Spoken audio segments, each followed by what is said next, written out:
Welcome to The Explainer. Today we're diving into a genuinely epic 800-year saga. We are going to explore an ancient academic powerhouse that was so massive, so advanced, and honestly so influential that it literally shaped the intellectual landscape of the entire ancient world. So get ready, because the story of Nalanda is a wild roller coaster of human brilliance, devastating tragedy, and ultimately an incredible resurrection. Now, I want you to just stop and think about something for a second. What actually happens when centuries of human knowledge, we're talking groundbreaking discoveries, philosophies, hard sciences, are quite literally turned to ash? It's a haunting thought, right? Today, we aren't just talking about a ruined building. We are talking about a catastrophic loss of human intelligence. The stakes of this history absolutely couldn't be higher.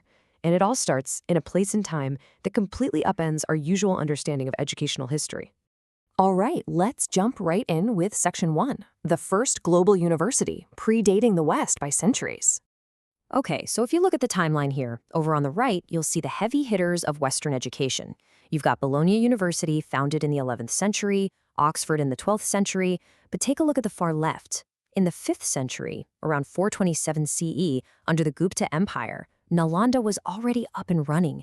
We're talking about a fully functioning, massive international university that was thriving a full 7 centuries before the first recorded teachings at Oxford. I mean, it predates Harvard by literally over 1,000 years.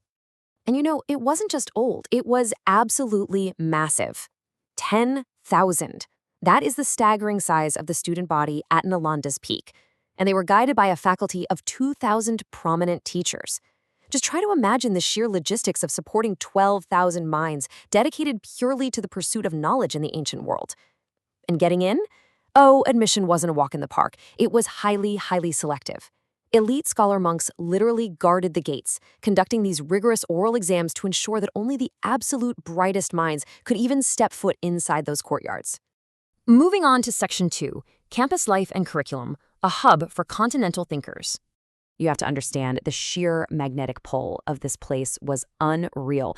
To reach this campus, scholars undertook incredibly dangerous journeys. They were crossing the freezing, high-altitude passes of Tibet, navigating the harsh deserts of Persia and Turkey, sailing all the way from Java in modern-day Indonesia, and traveling from Japan, Korea, and China. Driven by Nalanda's insane reputation, top-tier talent from thousands of miles away literally risked their lives to be here. It was the ultimate exchange for the era's collective intelligence.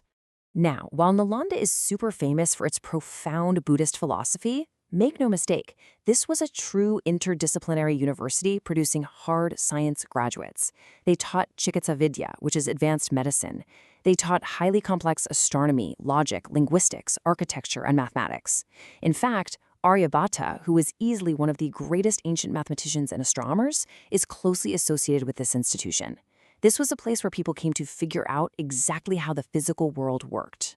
And the beating heart of all this activity was the Dharmaganja Library Complex. We actually have records from the 7th century Chinese monk Xuanzang, who described a magnificent campus spanning a 10-kilometer radius, with 4-story monasteries and a massive 9-story astronomical observatory. The library itself housed millions of original, super fragile palm leaf manuscripts. It really was the definitive reference center for centuries of scientific and philosophical progress. Which brings us to a much darker chapter. Section 3, the Great Fire and the 1193 invasion. The historical accounts we have from this time are just devastating. In 1193, Khilji's forces attacked, and the target wasn't just some military fort. The target was the institution itself. Resident scholars and monks were tragically massacred, and that magnificent library, it was set ablaze. The collection was so unimaginably vast that the fire reportedly burned for months, turning an estimated 9 million hand-copied manuscripts into ash. It was the complete physical cessation of the university. Which naturally leads us to ask, what exactly did we lose? By incinerating those archives, the invasion effectively severed the continuity of progress for entire fields of study. We literally have a permanent gap in human intelligence because of this fire. We have absolutely no way to recover the advanced medical texts, the early astronomical models, or the unique schools of logic that were housed there. It is a profound tragedy of discoveries that we will simply never know. But history is rarely that simple, which leads us to Section 4, the real reasons it fell, moving beyond the traditional narrative. You see, it's easy to just blame the 1193 invasion for everything. The traditional narrative says it was a sudden, complete destruction, but multiple historical sources present a way more complicated picture. Way before the invasion even happened, Nalanda was actually suffering from a pre-existing internal decline. There were deep sectarian splits between different Buddhist factions. There was a major loss of royal patronage because local kingdoms were fragmenting and political power was shifting from Bihar over to Bengal. Plus, a rising Hindu revival and the blurring lines of tantric practices had already severely weakened the institution's centralized appeal. So yes, the invasion was a devastating, fatal blow, but it struck an institution that was honestly already fracturing from the inside. But here's a detail that absolutely blew my mind. Human curiosity is just incredibly resilient. Even after the devastating fires and the total collapse of the institution, it wasn't instantly abandoned. Decades later, around 1235, a Tibetan monk named Dharmaswamin visited the site, and he discovered around 70 monks still bravely studying and preserving knowledge right there in the burned-out ruins. It shows this beautifully nuanced, gradual timeline of its eventual abandonment, rather than just an overnight disappearance.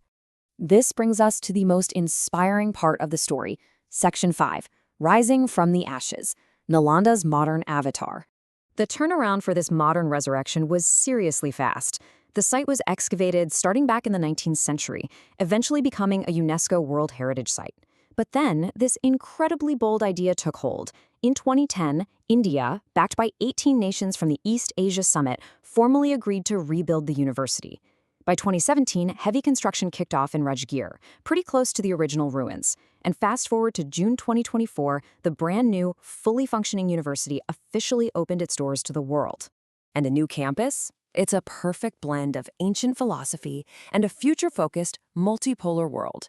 They already have students enrolled from 31 different nations, completely bringing back that original spirit of a global cultural melting pot. The campus features over 80 completed structures, including administrative blocks, academic centers, and auditoriums. And incredibly, the whole thing is 100% eco-friendly and operates as a net-zero campus, really pushing forward advanced ecological, historical, and management studies. For me, the real takeaway from this entire journey is the incredible emotional arc of this place. Like the organizers themselves put it, it's almost like a phoenix rising out of the ashes to give the message of peace to the entire globe. What was once the site of unimaginable intellectual loss and just devastating violence has been deliberately, thoughtfully transformed into a modern beacon of hope, international understanding, and nonviolence.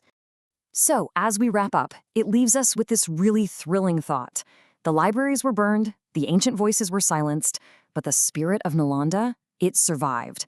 As this legendary university reopens its doors 8 centuries later, gathering brilliant minds from across the world all over again, what new golden age of global knowledge are we about to write? Thank you so much for exploring this fascinating history with me. Keep asking questions, keep learning, and I will catch you in the next explainer.